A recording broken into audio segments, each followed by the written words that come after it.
अब देखो, मनोज वाजपेयी की एक नई वेब सीरीज रिलीज हुई है, किलर सूप। तो देखना तो बनता है, लेकिन क्या नाम की ही तरह ये वेब सीरीज भी किलर है? आइए बात करते हैं। देखो, सीरीज का नाम है किलर सूप, जिसका सूप हमें शुरुआत के 5 मिनट में ही देखने को मिल जाता है, और वो भी नॉनवेज सूप। अच्छा, नॉनवेज से याद आया कि ये वेब सीरीज भी नॉनवेज है। इसमें दबाकर गालियां और ऐसे सीन है जो फैमिली के मतलब के नहीं है। वैसे वो सूप भी किसी के मतलब का नहीं है, इसलिए कोंकणा सेन का पति प्रभु यानी मनोज वाजपेयी उसे किलर सूप बुलाता है। खैर, इत्तेफाक से मनोज वाजपेयी का एक हमशक्ल है उमेश, और कोंकणा का उससे अफेयर है।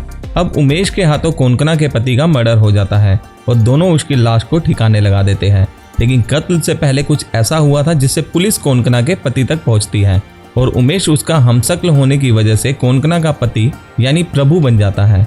और इसके बाद वो कोंकणा के साथ मिलकर किस तरह से क्या क्या प्लान करता है और पुलिस को चकमा देता है, ये आपको इस सीरीज में देखने को मिलेगा। देखो, सीरीज शुरू के 3 एपिसोड तक एस्टेब्लिश होती रहती है, मतलब आपको पहले 3 एपिसोड तक कहानी में कुछ ना कुछ नया ऐसा जुड़ता हुआ दिखेगा जो इस कहानी की नींव है। उसके बाद इस सीरीज में एक्साइटमेंट बढ़ने लगता है जो एंड तक मेंटेन रहता है। मनोज वाजपेयी ने इस सीरीज में 2 कैरेक्टर प्ले किए हैं, और उन्होंने इन दोनों कैरेक्टर में डिफरेंस को बहुत डिटेलिंग में परफॉर्म किया है।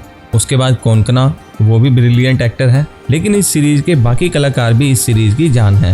बस बीच बीच में साउथ इंडियन लैंग्वेज यूज की गई है जो बहुत अजीब लगती है।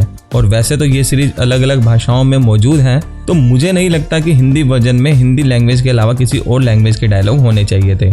सीरीज का थीम वैसे डार्क है, लेकिन कॉमेडी ना के बराबर है, पर थ्रिल भरपूर है, और इसे देखने के लिए आपको पौने 7 घंटे का टाइम निकालना होगा। कुल मिलाकर नेटफ्लिक्स पर रिलीज हुई ये सीरीज थोड़ी स्लो है, जिसमें हल्की फुल्की कॉमेडी और बढ़िया थ्रिल है, साथ ही अच्छी अदाकारी देखने को मिलती है।